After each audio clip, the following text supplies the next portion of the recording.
great blessings historic churches bring to Christendom is their roots. Traditions and rituals hearken us back to the faith of our forebears, who give us strength and wisdom for today's problems. This leads us to one of the most common questions Episcopalians get. Who founded your church?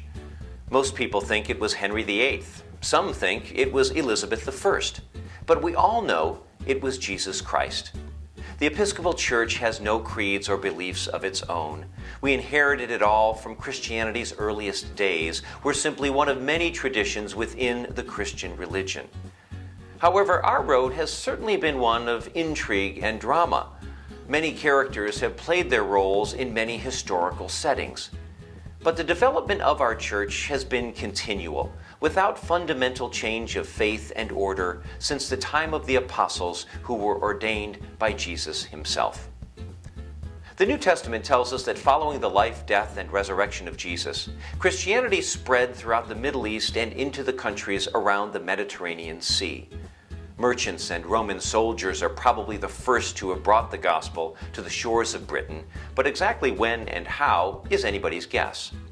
Unauthenticated sources tell us the tall tale of Joseph of Arimathea and how he allegedly gained possession of the Holy Grail, or the chalice used at the Last Supper, and came to Glastonbury, England. While historians can verify little if any of this, it certainly helped sell plenty of King Arthur's Knights of the Round Table books, Monty Python DVDs, as well as membership subscriptions to Glastonbury's Chamber of Commerce.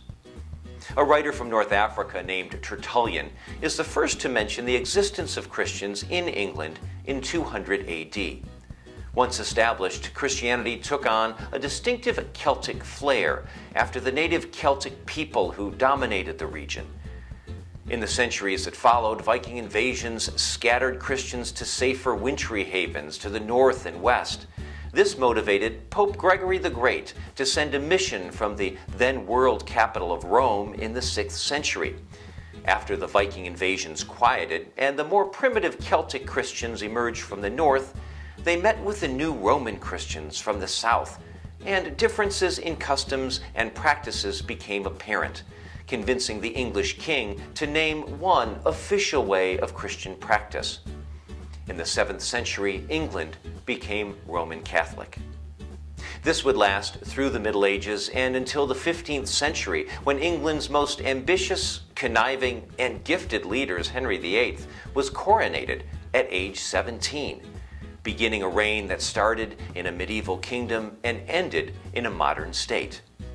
Though Henry possessed money, property, and women beyond anyone's dreams, Henry did not have what he wanted most, a male heir. This quest the Lord used to shape the inevitable Reformation that was sweeping the European continent and already influencing England. But the break with Rome over the refusal by the Pope to allow what was routinely granted to a leader of Henry's stature, an annulment, led Henry to move for control of English morals, money, and property. The average English churchgoer noticed no difference in Sunday services in the new Church of England. That wouldn't happen for decades when Elizabeth I would take the throne. As we've already mentioned, most historians agree that Elizabeth I is the person most responsible for the shape of what would become Anglicanism. During her reign, the Church saw a compromised via media, or middle way, formed between Catholics and Protestants.